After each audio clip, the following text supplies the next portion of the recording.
अपराध का दंड मिलेगा। तुमने मेरे दिव्यास्त्रों को प्राप्त करने के लिए अपने गुरु से झूठ बोलने का महापाप किया है। रोग है तुम पर। अब तुम अपने गुरु से श्राप भी लेते जाओ। मैं जमदग्नि पुत्र परशुराम तुम्हें श्राप देता हूं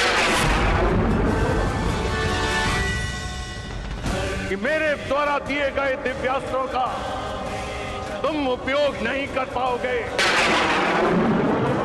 इस समय तुम्हें इन दिव्यास्त्रों की सबसे अधिक आवश्यकता होगी। उस समय तुम इसके अनुसंधान की विधि भूल जाओगे।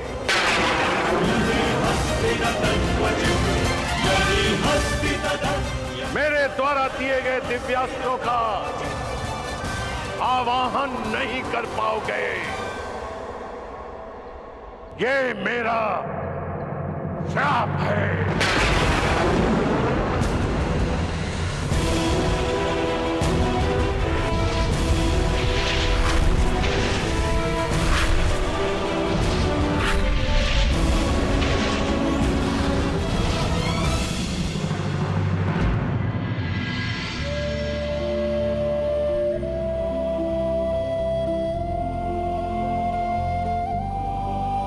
अपने गुरु से छल करने के पश्चात तुम अपने गुरु से दृष्टि मिलाने का साहस कर रहे हो। चले जाओ यहां से कर्ण, चले जाओ। इस श्राप के बाद ये पवित्र भूमि भी अभिशापित और अपवित्र हो गई है। जाओ। यदि ऐसा है तो ये स्थान तभी अपवित्र हो गया था जब मैंने पांव रखे। श्राप आपने मुझे आज दिया, परंतु अभिशापित तो मैं जन्म से ही रहा हूं।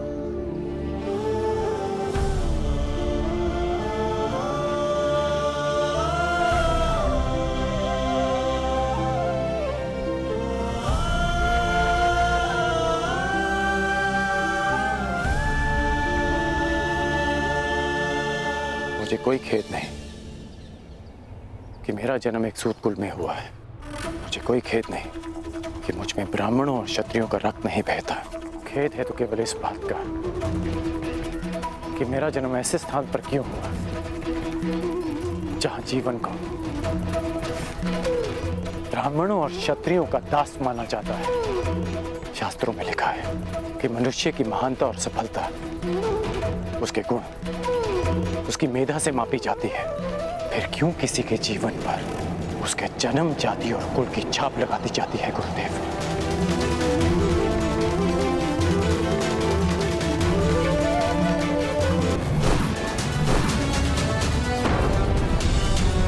जो स्वयं इंद्र के अंश से जन्मा है, सबसे सर्वश्रेष्ठ धनुधर बनेगा हस्तिनापुर में शिक्षा ले रहा अर्जुन।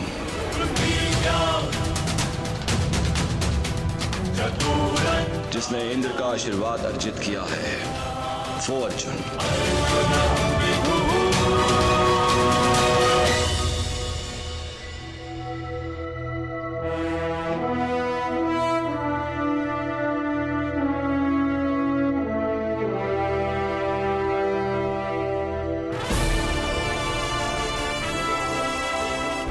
आज मेरे वर्षों के परिश्रम और तपस्या का फल मिलने वाला है।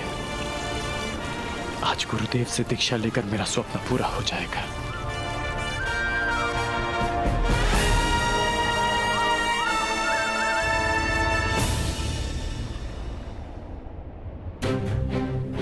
मैं कर्ण हूं, हस्तिनापुर का ब्राह्मण।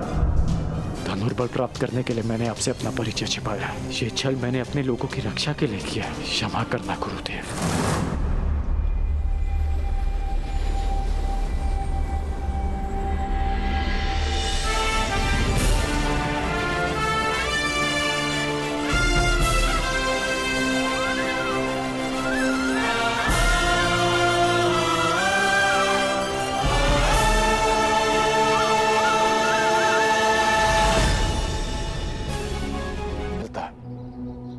उसके गुण उसकी मेधा से मापी जाती है, फिर क्यों किसी के जीवन पर उसके जन्म, जाति और कुल की छाप लगाती जाती है गुरुदेव? जब विश्वामित्र राजकुल में जन्म लेकर ब्रह्म ऋषि बन सकते हैं, जब आचार्य द्रोण ब्राह्मण कुल के होकर क्षत्रियों को ललकार सकते हैं, जब मेरे महान गुरु परशुराम एक ब्राह्मण होकर शस्त्र धारण कर सकते हैं, तो फिर इस सूत पुत्र के साथ अन्याय क्यों गुरुदेव? क्यों ऐसा होता है कि यदि एक सूत पुत्र वेद की ऋचा सुन ले तो उसके मुख में पिघला सीसा भर दिया जाता है? क्यों किसी शूद्र को शिक्षा के अधिकार से वंचित रखा जाता है? क्यों मेरे भाई शोण को मार दिया गया था? क्योंकि उसने वेद पाठ करने का दुस्साहस किया। क्यों एक क्षत्रिय की उदंडता को उसका साहस माना जाता है और एक सूत की वीरता को उसका दुस्साहस? क्यों गुरुदेव? क्यों क्यों क्यों क्यों क्यों? जिन ब्रह्मदेव के दिव्यास्त्र आपने मुझे सौंपे, उन्होंने सृष्टि की रचना में क्या कोई भेदभाव किया? जन्म से लेके अभी शरण में आने तक सदैव अपमान सा आपके चरणों में आया तो लगा कि हाँ, मुझ में भी प्राण है। आपकी छत्रो छाया से वंचित नहीं होना चाहता था गुरुदेव। ये कारण सम्मान से जीवन जीने का अधिकार चाहता था, इसलिए जीवन में पहली बार असत्य कहा। परंतु आपके प्रति मेरी श्रद्धा, मेरी शिक्षा के प्रति मेरी निष्ठा और मेरे कर्म के प्रति मेरी आस्था में किंचित भी असत्य नहीं है गुरुदेव। आपके इस शिष्य ने आपकी हर शिक्षा, हर परीक्षा को ईश्वर का प्रसाद मानकर ग्रहण किया और आज ये राधे सगर्व आपका श्राप भी स्वीकार करता है। किंतु इतना निवेदन अवश्य करूंगा कि मेरा सूत पुत्र होना मेरे अधिकार में नहीं था। इतना अवश्य कहूंगा कि आपने मुझे उस भूल के लिए श्राप दिया जिस पर मेरा कोई वश नहीं था गुरुदेव। तुम्हारा तुम्हारे जन्म पर वश नहीं था, मैं जानता हूं, परंतु तुम्हारा वश कर्म पे तो था और तुम्हें श्राप तुम्हारे असत्य बोलने के कर्म के कारण मिला है। नहीं गुरुदेव, एक सूत पुत्र को श्राप मिला क्योंकि उसका जन्म ब्राह्मण कुल में नहीं हुआ, क्योंकि एक सूत होने के पश्चात भी उसने सम्मान से जीवन जीना चाहा, अपना अस्तित्व बनाना चाहा, इसलिए एक सूत पुत्र को श्राप मिला। अपने गुरु से सत्य ना बोलने की भूल तुमसे हुई है कर्ण, और एक गुरु ने अपने शिष्य का सत्य जाने बिना उसे श्राप दे दिया। ये भूल परशुराम कर बैठा।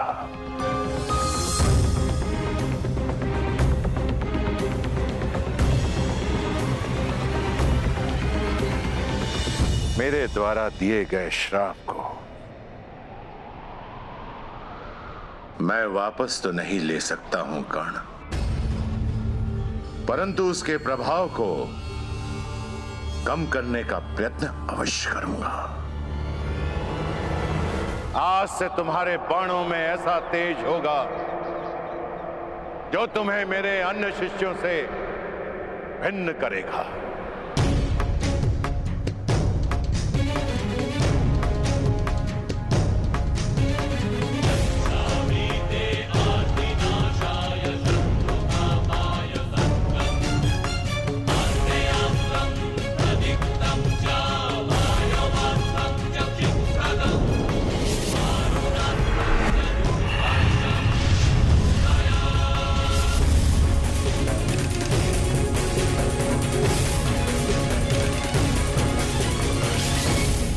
ये मेरा सबसे शक्तिशाली दिव्यास्त्र है, परंतु ब्रह्मास्त्र से अधिक नहीं।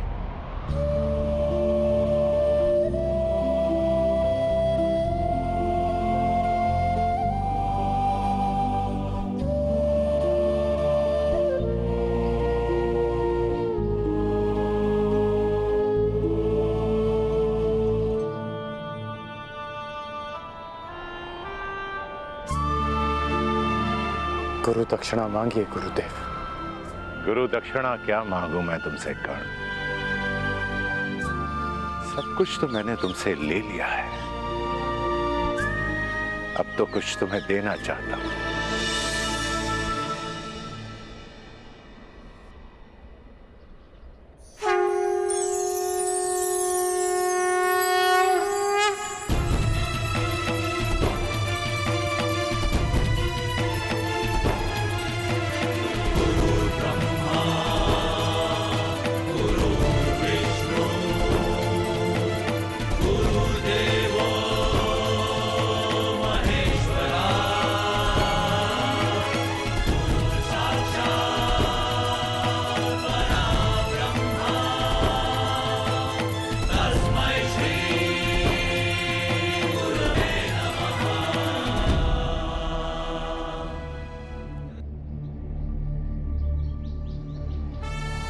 ये मेरा दिव्य धनुष है,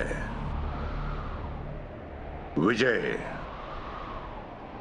जब तक ये धनुष तुम्हारे हाथों में रहेगा, संसार का कोई भी योद्धा तुम्हें पराजित नहीं कर पाएगा कर्ण। जाओ पुत्र, जाओ, इस अभिशापित जीवन को स्वीकार करो। जन्म की पीड़ा और शाप का ताप सहकर भी तुम संसार के आकाश में सूर्य के भांति चमको।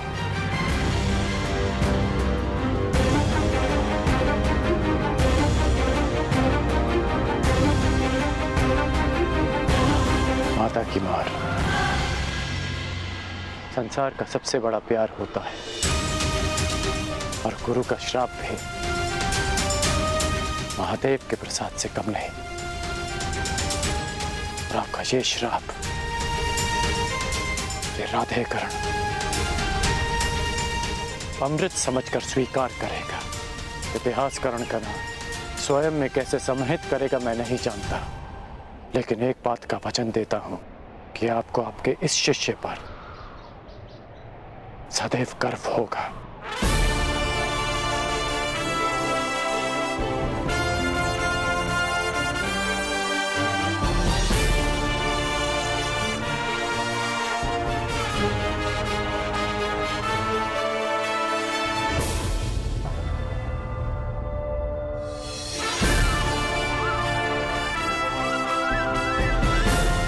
आज से मेरा नया जीवन प्रारंभ होता है। दिव्यास्त्रधारी कर्ण, और मैं अभिशापित सूत पुत्र भी, मैं जिसे जीवन का अधिकार नहीं मिला, और मैं जो इस अधिकार के लिए अपनी अंतिम श्वास तक लड़ूंगा। मैं राधेकर्ण।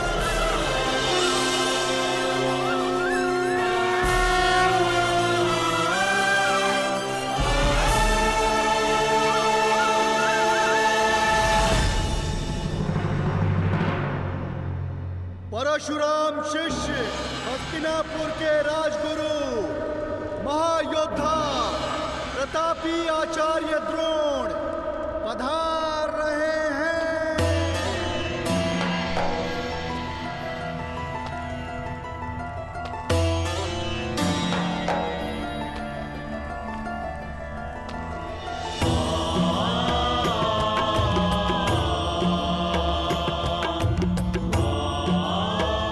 हस्तिनापुर नरेश महाराज धृतराष्ट्र की जय हो। आपके स्वर से लगता है कि रंगभूमि कुमारों के प्रदर्शन के लिए तैयार है। जी महाराज, 105 योद्धा हस्तिनापुर के आकाश में अपने शस्त्र बल का तेज फैलाने के लिए प्रस्तुत है। और इतना नहीं महाराज, हस्तिनापुर की जनता अपने राजकुमारों के स्वागत के लिए आतुर है, प्रतीक्षा कर रहे हैं कि वे कब आएंगे। समय आ गया है जब मेरे पुत्र अपनी योग्यता का प्रदर्शन करेंगे। समय की चाल में आहट नहीं होती महाराज, किंतु वेग की भांति वो चलता है। कल की ही बात लगती है कि नन्हे कौरव और पांडव इसी महल के आंगन में उद्दंडता करते फिरते थे, और आज शक्ति का प्रदर्शन करने के लिए प्रस्तुत हैं। भाग्यशाली है भीष्म जो अपने पुत्रों का ये रूपांतरण देख सकता है। सौभाग्यशाली तो हस्तिनापुर है ताचरी, जिसे आपकी छत्र छाया मिली।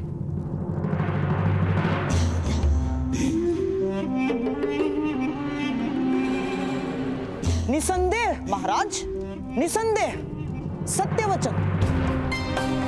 जिस राज्य के महाबली भीष्म और महाधनुर्धर द्रोण जैसे स्तंभ हो, वो राज्य सौभाग्यशाली होगा ही। और मुझे पूर्ण विश्वास है कि राजकुमारों का यह प्रदर्शन निश्चित रूप से हस्तिनापुर को गर्वित करेगा। आनंद दुगना हो सकता है महाराज, यदि क्या शकुनी? महाराज, चपल धनुर्धर वो है जो एक बाण से 2 लक्ष्य साधे, और चतुर राजनेता वो है जो एक ही आयोजन से 2 प्रयोजन सिद्ध करे। आपका तात्पर्य क्या है गंधार नरेश? यही कि क्यों न इस प्रदर्शन को एक मैत्रीपूर्ण प्रतियोगिता का रूप दे दिया जाए, और कल की रंगभूमि में जो विजेता होगा उसे क्यों न युवराज घोषित कर दिया जाए महाराज।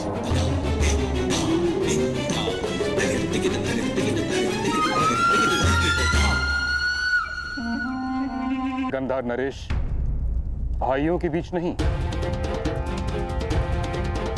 इस प्रदर्शन का लक्ष्य है राजकुमारों की क्षमता को परखना, युवराज का चयन नहीं। मैं तो केवल एक सुझाव दे रहा था महामहिम, और यदि मैं भूल नहीं रहा, यदि मुझे विस्मरण नहीं हुआ है, तो स्वयं आपने ही महाराज को वचन दिया था। जिस दिन दोनों राजकुमारों ने सामर्थ्य और ज्ञान प्राप्त कर लिया, उस दिन होगी प्रतिस्पर्धा, और उनकी क्षमता के आधार पर हस्तिनापुर अपना नया राजा नियुक्त करेगा। अब जब महागुरु द्रोण ने घोषणा कर ही दी है कि 105 राजकुमारों का प्रशिक्षण पूर्ण हो गया है, तो क्यों हस्तिनापुर को युवराज सुख से वंचित रखा जाए? इस राजसभा को अगले सम्राट के दर्शन क्यों न कराए जाए? ना, फिर भी ये एक केवल सुझाव मात्र है, सुझाव मात्र। यदि महाराज धृतराष्ट्र इस प्रतियोगिता को अनुमति दे तो।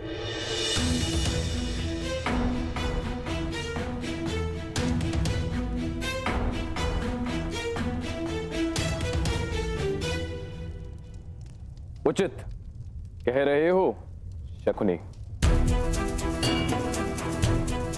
इस सुझाव पर विचार किया जा सकता है। निश्चित रूप से हस्तिनापुर को युवराज की आवश्यकता है। निश्चित रूप से युवराज की आवश्यकता है महाराज, किंतु चयन के लिए प्रतिस्पर्धा विकल्प नहीं। महामहिम का कथन सत्य है महाराज। इन 105 भाइयों को एक साथ मिलकर हस्तिनापुर की रक्षा करनी है। जो उत्तराधिकार के लिए एक दूसरे से लड़ बैठेंगे, वो मिलकर किसी देश की रक्षा कैसे करेंगे? यह संभव है महाराज। ये रंगभूमि 105 भाइयों के कौशल का प्रदर्शन स्थल है, उत्तराधिकारियों के मध्य। इसे युद्ध क्षेत्र मत बनाए। इसमें खोट क्या है आचार्य? खोट केवल इतना है गंधार नरेश कि कहीं भाइयों के बीच का खेल रक्त रंजित स्पर्धा में न बदल जाए। महामहिम भीष्म बिल्कुल ठीक कह रहे हैं। आचार्य, वो क्षत्रिय कैसा जो युद्ध से भयभीत हो जाए, और वो राजकुमार कैसा जो अपने राज्य की रक्षा के लिए घाव खाने से पीछे हट जाए? और क्या गुरु द्रोण को अपने शिष्यों पर इतना भी विश्वास नहीं कि वे तनिक पीड़ा सह सकेंगे? और क्या महामहिम भीष्म को अपने कुल के रक्त की परीक्षा लेना क्या इतना कठिन प्रतीत हो रहा है? क्यों? जो गंगा पुत्र भीष्म अपने केवल वचन के लिए आजन्म ब्रह्मचारी रहे, जिन्होंने अपने दिए हुए वचन के लिए मृत्यु को स्वयं से आज तक दूर रखा, क्या ऐसे महामहिम महाबली गंगा और शांतनु पुत्र भीष्म हस्तिनापुर के सिंहासन को एक सशक्त, समर्थ, सक्षम और सुरक्षित हाथों में नहीं देखना चाहेंगे? मैं मानता हूं ताचरी कि राजकुमारों के लिए यह प्रतियोगिता बहुत कठिन होगी, परंतु मुझे आचार्य द्रोण की शिक्षा पर पूर्ण विश्वास है कि सभी राजकुमार इस प्रतियोगिता को मैत्रीपूर्ण भाव से लेंगे। फिर सभी राजकुमारों को एक नियम से बांध दिया जाएगा। यदि किसी भी राजकुमार ने दूसरे राजकुमार का रक्त बहाया तो उसे अपात्र घोषित कर दिया जाएगा। इस नियम के प्रभाव से आपकी चिंता का हल भी निकल आएगा और हस्तिनापुर को उसका युवराज भी मिल जाएगा। कहिए ताचरी, क्या ये उचित नहीं? जैसी महाराज की। अच्छा, तो फिर ये निश्चित रहा कि कल सभी राजकुमारों के बीच शक्ति प्रदर्शन होगा और मुझे पूर्ण विश्वास है कि विजेता वही होगा जो सर्वश्रेष्ठ होगा।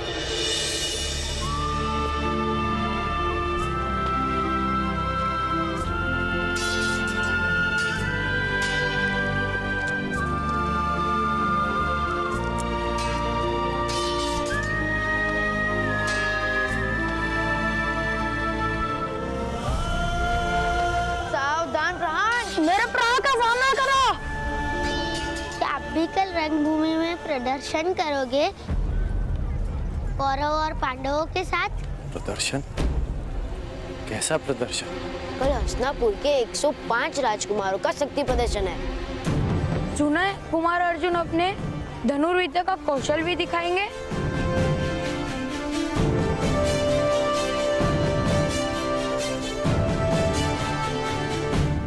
कल की प्रतियोगिता में कौन किसके साथ द्वंद्व करेगा, यह निश्चय आप करेंगे। प्रतियोगिता पक्षपात रहित होनी चाहिए महामहिम। आप आचार्य द्रोण पर संदेह कर रहे हैं गंधार नरेश। नहीं महामहिम, कदापि नहीं। मैं तो केवल मानवीय निर्बलता की बात कर रहा हूं। कितना भी प्रयास कर लीजिए, घुटना पेट की ओर ही मुड़ता है और ना चाहते हुए भी एक माता अपने पुत्र के पक्ष में ही बोलती है महामहिम।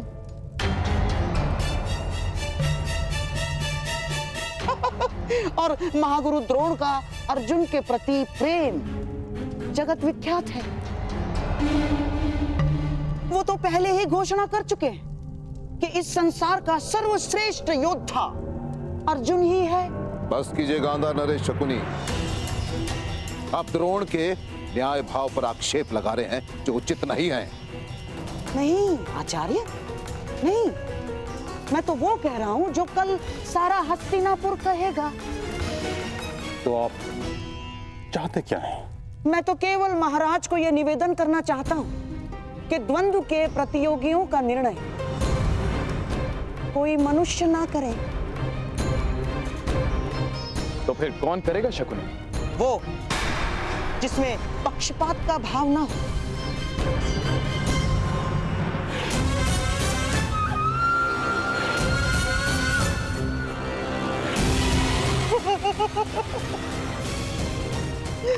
ये मेरे पास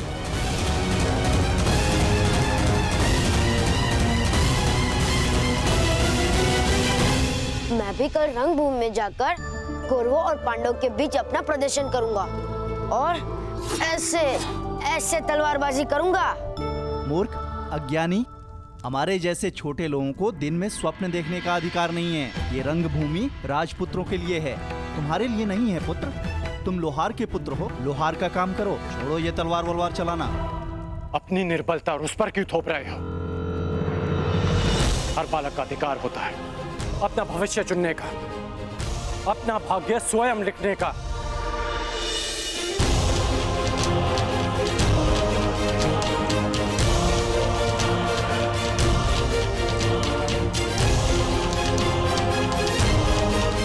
छोटे मित्र,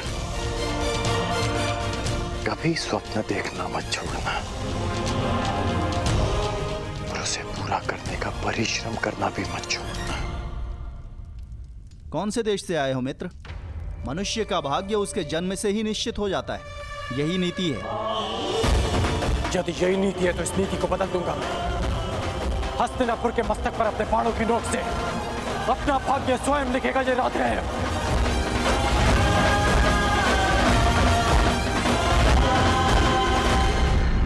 कौन किसके साथ द्वंद्व करेगा, किसका युद्ध किसके साथ होगा, इसका चयन मेरे पास ही करें।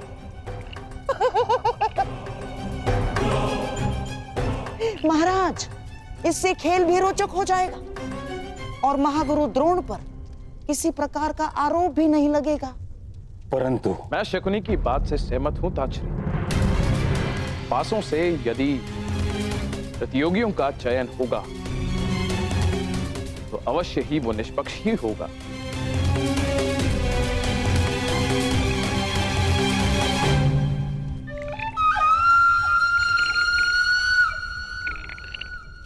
तो फिर यह निश्चित रहा, कल रंगभूमि में राजकुमारों के बीच प्रतिस्पर्धा होगी। किंतु स्मरण रहे कि प्रजा को कदापि यह ज्ञात नहीं होना चाहिए कि जीतने वाला हस्तिनापुर का युवराज होगा। प्रजा राजकुमारों के कौशल का आनंद उठाएगी और हम सब ये निर्णय करेंगे कि हस्तिनापुर का अगला युवराज कौन होगा, कौन होगा सर्वोत्तम योद्धा। यदि यही नीति है तो इस नीति को बदल दूंगा मैं। हस्तिनापुर के मस्तक पर अपने बाणों की नोक से अपना भाग्य स्वयं लिखेगा ये राधे है।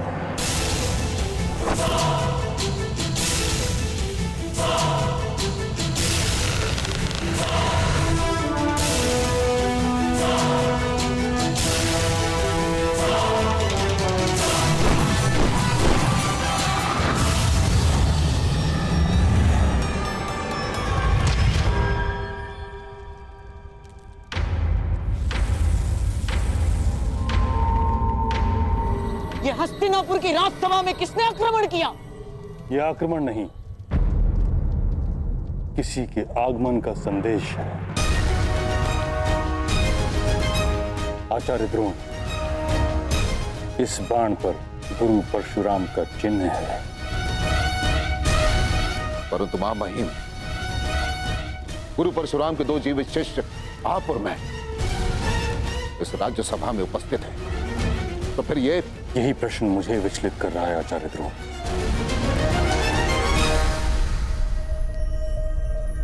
गुरु परशुराम का ये तीसरा शिष्य कौन है?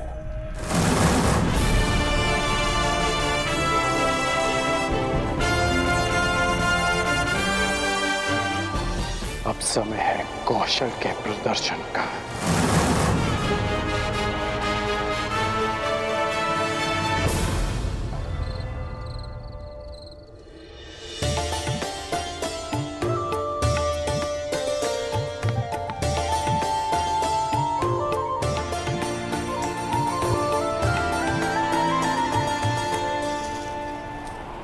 राधा, सूर्यास्त होने को है और वायु की गति भीषण होती जा रही है।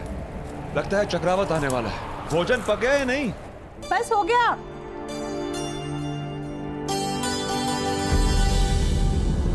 हे महादेव, ये किस धुन में खो गई मैं? 2 प्राणी के लिए इतना अधिक भोजन बना लिया।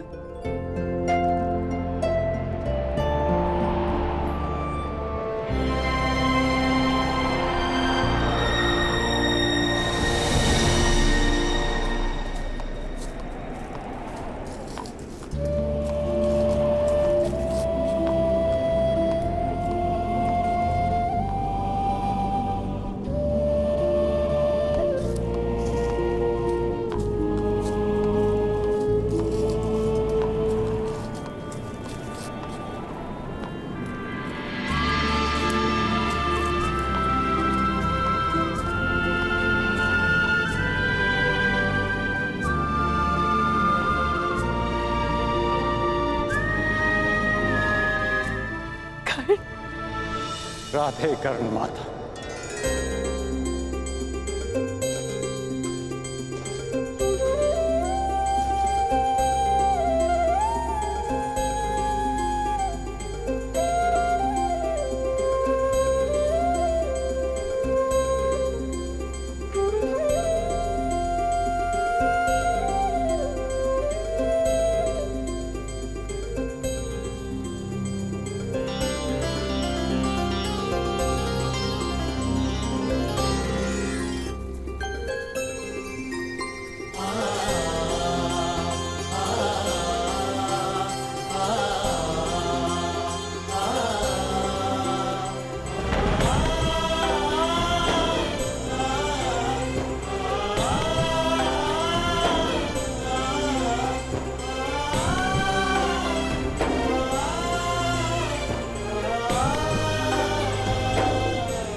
तुम आ गए पुत्र। हाँ माँ, मैं आ गया।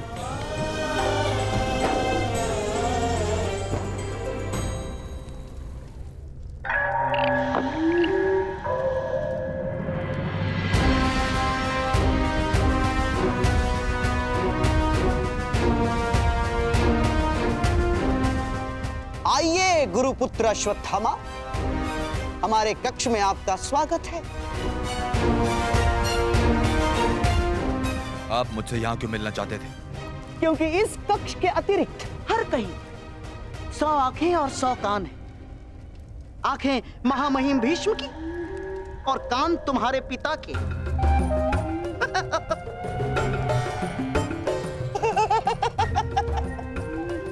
और यहाँ इस कक्ष में हमारी बात सुनने और देखने वाला कोई नहीं।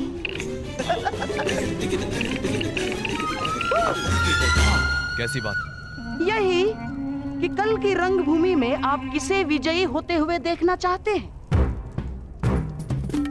मेरे होने वाले सम्राट राजकुमार दुर्योधन को या आपके पिता के प्रिय शिष्य उस अर्जुन को? उत्तर आप अच्छी तरह से जानते हैं गांधार नरेश। अर्जुन, अर्जुन वो शूल है जिसे मेरे पिताश्री ने स्वयं अपने हाथों से मेरे वक्ष में घोंप दिया।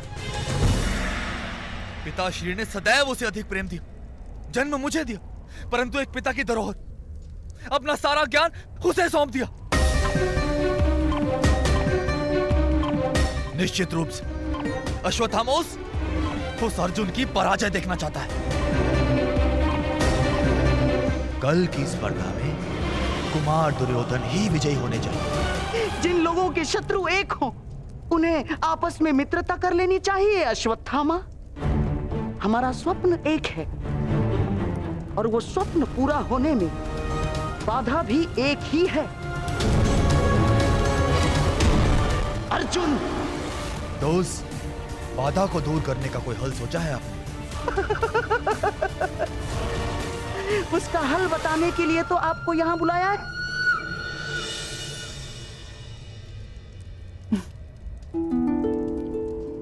क्यों? आश्रम में भरपेट भोजन नहीं मिलता था?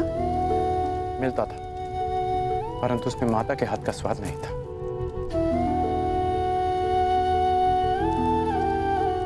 वैसे आपको किसने सूचना दी मेरे यहाँ आने की कि आपने ये भोजन तैयार रखा? क्यों? पूर्वाभास केवल तुम धनुर्धारी को ही होता है।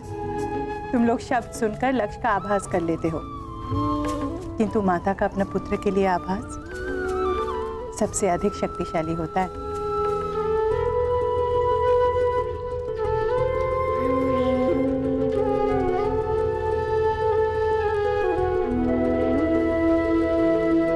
माता जानती है कब उसका पुत्र आने वाला है और कब जाने वाला है।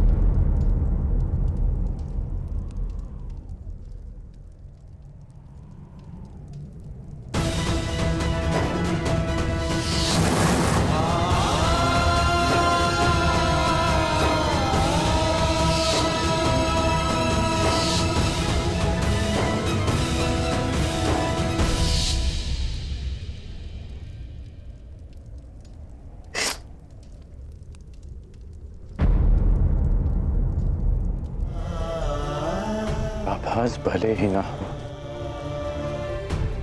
एक भाई की जाने की पीड़ा एक भाई को भी कम नहीं होती मां।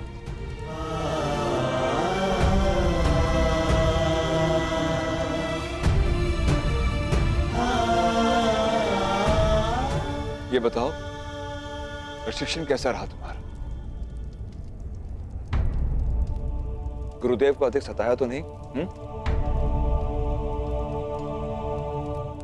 आप विषय को टाल रहे हैं।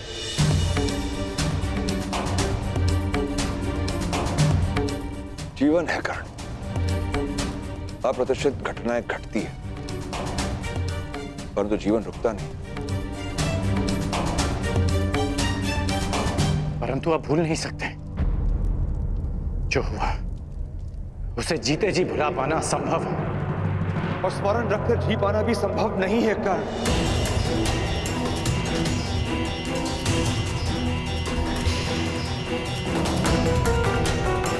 वो क्षत्रिय हैं, राजकुल के लोग हैं, उनके पास बल है, अधिकार है। हम छोटे लोग हैं कर्ण, ना हमारे पास विरोध का बल है, ना ही प्रतिकार का अधिकार। और उनके पापों का दंड ईश्वर देगा उन्हें। भगवान, ईश्वर, विधाता, कब तक न्याय पाने के लिए उनके सहारे बैठे रहेंगे आप लोग? न्याय मांगा नहीं जाता, उसे छीन लिया जाता।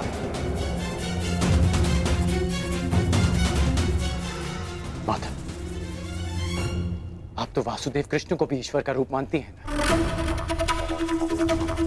तो आप लोगों ने सुना ही होगा कि किस प्रकार वो यदुवंशियों के मध्य समानता का संदेश दे रहे हैं। उनके लिए सब समान है। जो काम वो यदुवंशियों में कर रहे हैं, वही काम हमें हस्तिनापुर में करना होगा। सबकी समानता, सबके लिए न्याय। बस कर।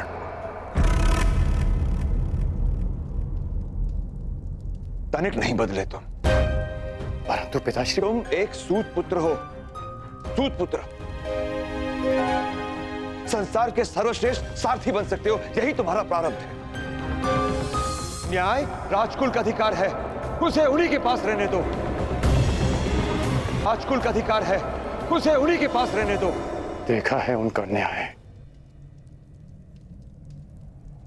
वो न्याय जो शोन को मिला था। मेरे भाई की हत्या कर दी गई, उसे मार दिया गया था। इसे आप न्याय कहते हैं?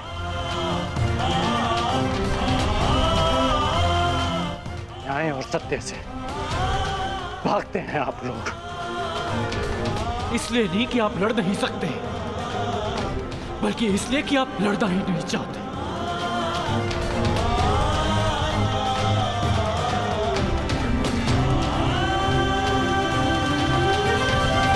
भागने से प्रारब्ध नहीं बदलता पिताश्री।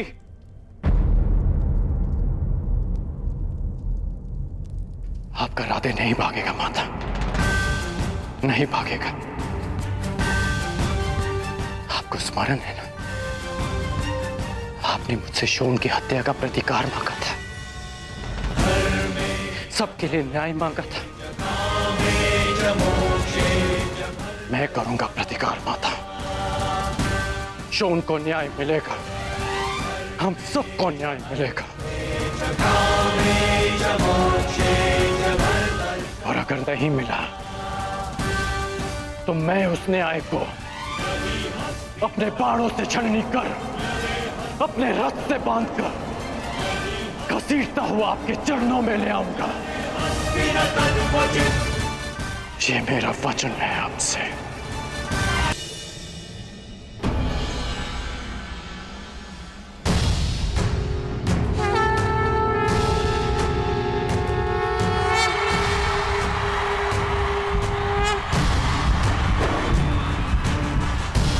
महामहिम भीष्म की, महामहिम भीष्म की, महामहिम भीष्म की, महाराज धृतराष्ट्र की, महाराज धृतराष्ट्र की, महाराज धृतराष्ट्र की।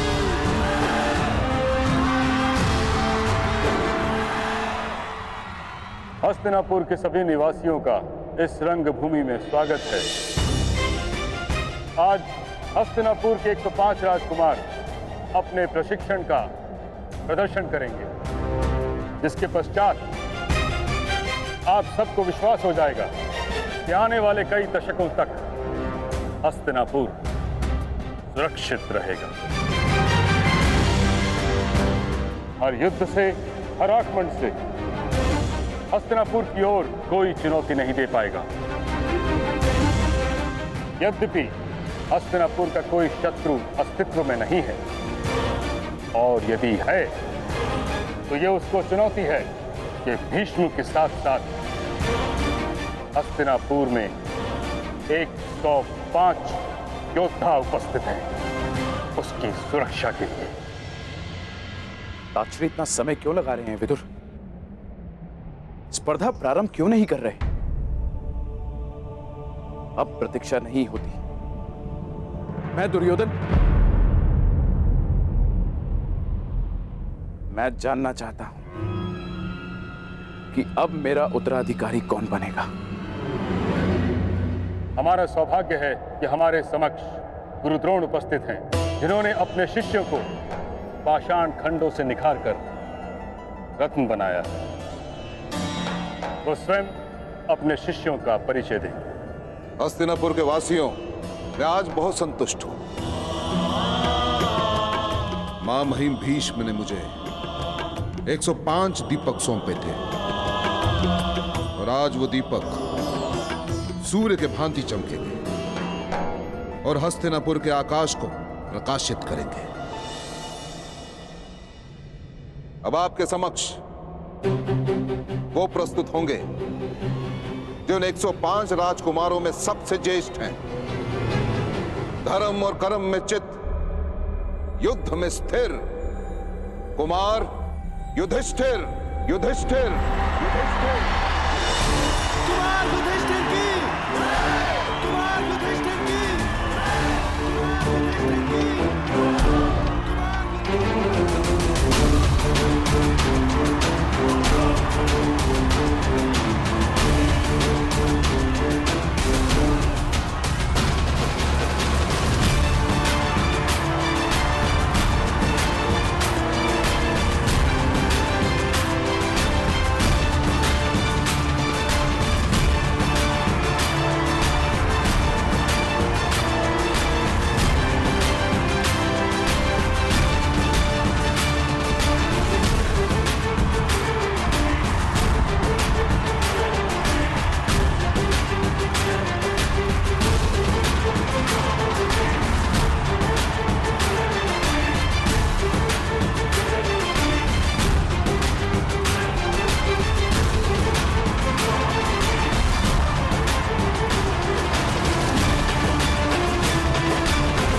अब आप सबके समक्ष प्रस्तुत होंगे हस्तिनापुर नरेश महाराज धृतराष्ट्र के 100 पुत्र, जिनका नेतृत्व अजय योद्धा, गदा युद्ध में प्रवीण महाराज कुमार दुर्योधन दुर्योधन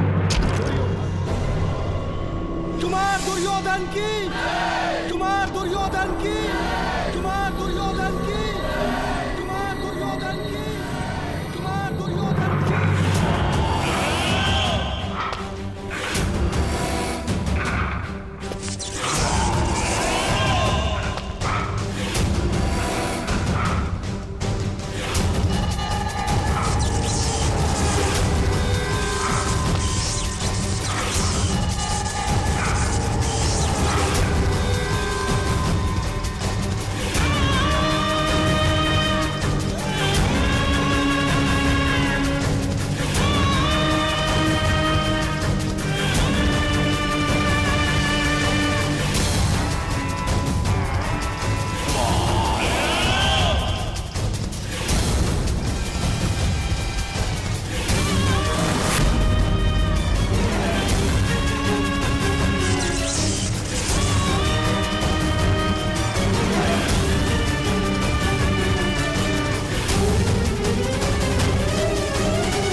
ये स्वर कैसा कुंती?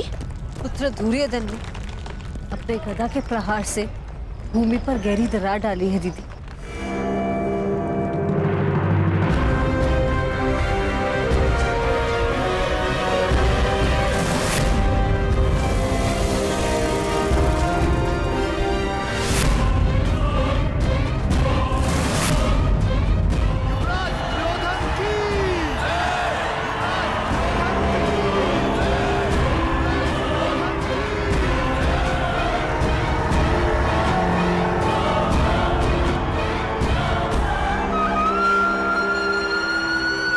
महाराज धृतराष्ट्र, पितामह भीष्म समेत उपस्थित सभी को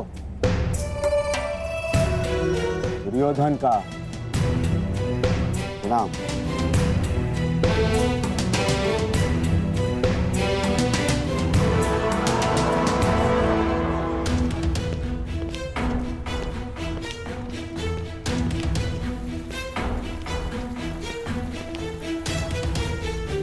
कहां जा रहे हो कर्ण?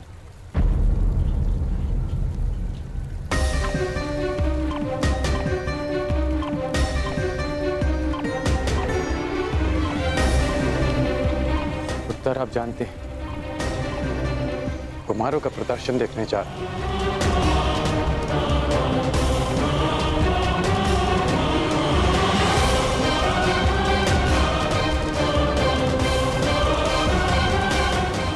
धनुष को साथ लेकर तुम कहीं नहीं जा रहे हो।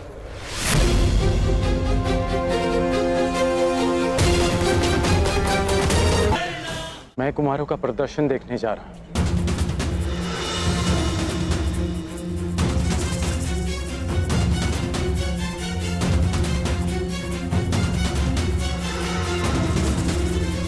धनुष को साथ लेकर तुम कहीं नहीं जा रहे हो। हस्तिनापुर के वासियों, अब आपके समक्ष आ रहे हैं महाबाहु, पवन के वेग से गदा चलाने में निपुण विकोधर भीम। भीम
कुंती, ये गर्जना कैसी? पुत्र भीम ने दुर्योधन की बनाई दरार को अपने बल से भर दिया है।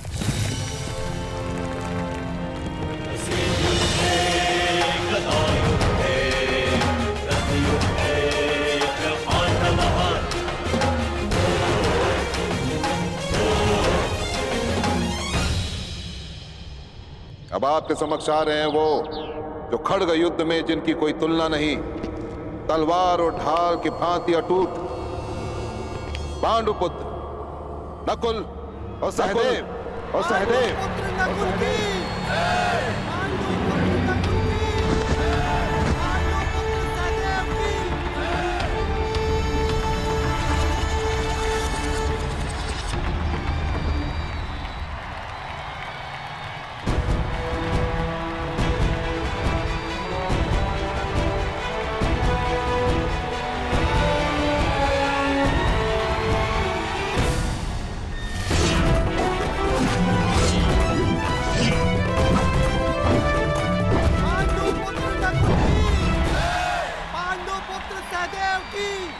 और अंत में हस्तिनापुर वासी स्वागत करें उस योद्धा का जिसके धनुष्य के प्रत्यंचा में मेघों की गर्जन है,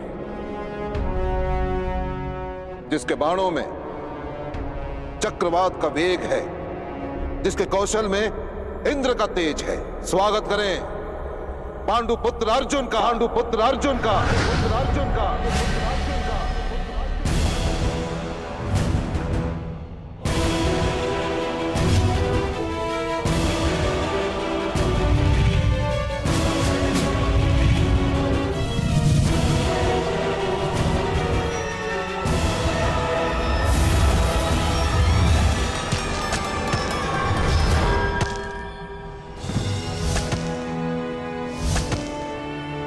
कुमार अर्जुन की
प्रदर्शन प्रारंभ हो गया है पिताश्री। अपने पुत्र को जाने की आज्ञा दीजिए। अपने पुत्र को जाने की आज्ञा दे देता ही हजरत, परंतु अपने कुल की सीमा भूल चुके एक मूर्ख को आज्ञा नहीं दूंगा। अब भी समय है कर्ण, क्षत्रियों के साथ अपनी तुलना करना बंद कर दो। जिनके बीच हम बैठ नहीं सकते उन्हें ललकारने का स्वप्न देखना बंद कर दो। यदि तुम वहां पर गए और कुछ कर बैठे तो क्या अनर्थ होगा उसकी कल्पना तक नहीं कर सकते तुम।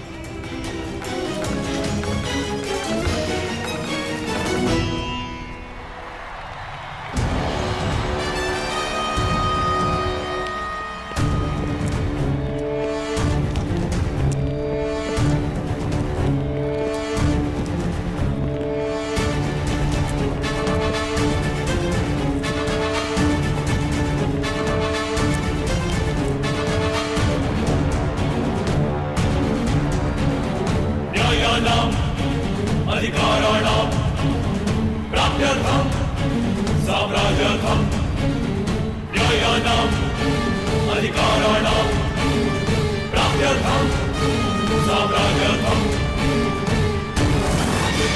न्यायस्य अन्याये बन्धमिदं सत्याकृतयोः।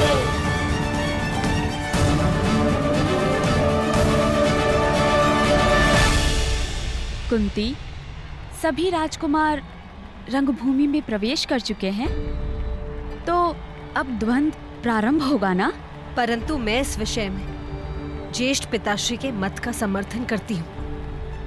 भाइयों में द्वंद्व नहीं होना चाहिए दीदी। द्वंद्व भाइयों में नहीं, सिंहासन के उत्तराधिकारियों में होगा कुंती। और ये आवश्यक भी है, क्योंकि हस्तिनापुर का अधिकार है कि उसे सबसे बलशाली युवराज मिले। युवराज होने वाला राजा होता है गांधारी दीदी। उसे बलशाली होने के साथ साथ न्यायप्रिय, धर्मवान और शांत भी होना चाहिए। अब इसका निर्णय तो द्वंद्व करेगा, हमारी बातें नहीं।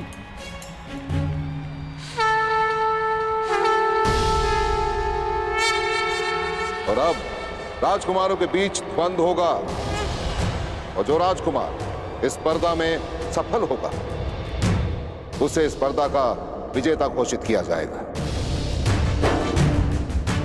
और यह द्वंद्व किस किस के मध्य होगा, इसका चयन पासों के आधार पर होगा।